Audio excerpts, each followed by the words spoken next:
Hai, perkenalkan, nama saya Bernadette Sakamara, NIM saya 211041747. Saya kelas M3. Di sini saya akan mempresentasikan tugas saya di mata kuliah Manajemen Operasi 1. Yang pertama, penyesuaian massal. Mengapa konsep penyesuaian massal dapat digunakan sebagai salah satu strategi dalam rantai pasukan? Karena penyesuaian massal ini dapat menawarkan produk dengan cara yang lebih memuaskan. Mereka memperoleh informasi mengenai variasi preferensi pelanggan dan menangkap selera masing-masing untuk menyesuaikan penawaran. Dengan demikian, mereka memiliki peluang untuk menawarkan pengalaman yang sangat personal, sehingga pada akhirnya itu meningkatkan loyalitas pelanggan. Contohnya, kita sering ke warung makan. Misalnya saya ambil contoh warung makan Aloha. Nah, di sini si pelayan di warung makan ini hafal dengan pesanan yang kita sering makan. Nah, dengan pelayanan seperti itu membuat seorang pelanggan nyaman dan bila ingin ke warung makan, dia lebih memilih warung makan Aloha tersebut. Dan berikut strategi penyesuaian massal ini memiliki 3 keunggulan kompetitif. Yang pertama, mengelola hubungan pelanggan. Seperti contoh yang saya berikan tadi, dengan pelayanan yang nyaman, membuat hubungan kita dengan pelanggan itu membaik dan membuat warung kita ramai dan dikunjungi terus. Dan yang kedua, menghilangkan persediaan barang jadi. Dan di sini saya ambil contoh toko cat. Nah, di toko cat tersebut tidak memiliki warna-warna yang terbatas. Nah, seorang pelanggan ingin meminta atau merequest warna yang tidak ada di toko tersebut. Nah, di sini bagaimana caranya si penjual memadukan warna yang ada di toko tersebut menjadi warna yang diinginkan pelanggan. Nah, yang ketiga, meningkatkan nilai layanan atau produk yang dipersepsikan. Nah, di sini yaitu bagaimana kita sebuah perusahaan membuat produk kita wow di mata pelanggan yang ingin membeli. Nah, berikut perbedaan outsourcing dan offsourcing.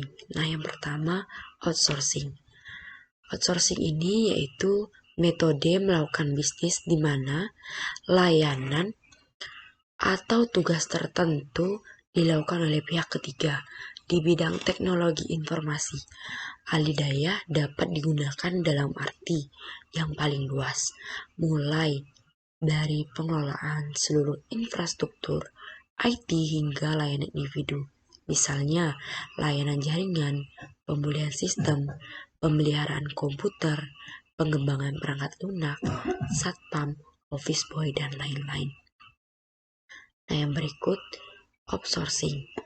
Strategi ini melibatkan pemindahan operasi, manufaktur atau layanan pelanggan ke lokasi di luar negeri yang berbiaya lebih rendah. Ketika perusahaan mengirim pekerjaan untuk dilakukan di negara lain, contohnya outsourcing adalah perusahaan yang berbasis di Indonesia mengalihkan fasilitas produksinya ke Malaysia. Nah, berikutnya, mengapa sih perusahaan memutuskan untuk menerapkan outsourcing dan outsourcing untuk aktivitasnya? Nah, yang pertama, mengapa perusahaan memilih outsourcing? Nah, yaitu outsourcing ini beberapa orang menganggap alidaya diperlukan untuk menjaga perusahaan tetap bertahan dan sangat hemat biaya untuk melakukan bisnis. Memang benar, Salah satu keuntungan dari penggunaan tenaga kerja alih daya adalah banyak uang yang dapat dihemat dengan metode ini. Apalagi dalam hal situasi produksi yang memungkinkan pembuatan barang dengan harga lebih murah. Karena peraturan dan pajak yang kurang ketat di beberapa negara. Yang kedua, outsourcing.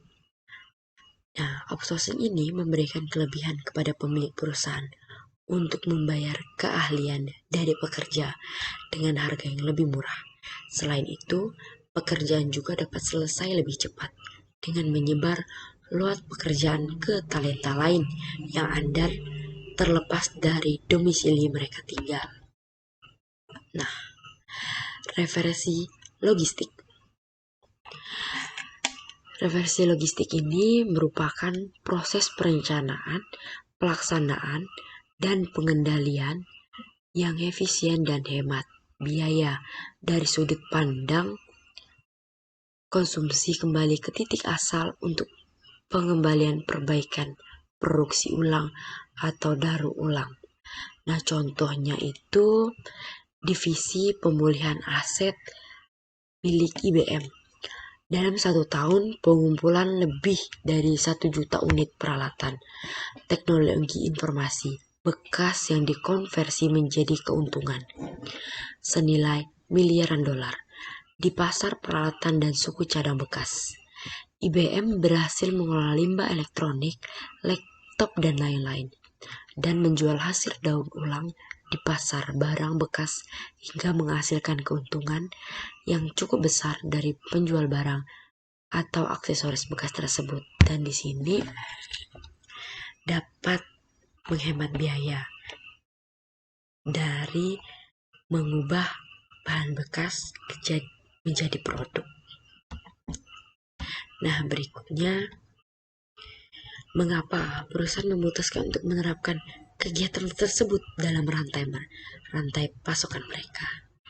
Nah, perusahaan yang menerapkan reversi logistik ini mampu meningkatkan layanan pelanggan dan tingkat respon ke pelanggan, mengurangi dampak lingkungan dan dengan mengurangi limbah dan meningkatkan tanggung jawab sosial perusahaan secara keseluruhan. Di sini mereka lebih hemat dan lebih untung, dan manfaatnya dapat mengurangi limbah yang ada. Sekian, terima kasih.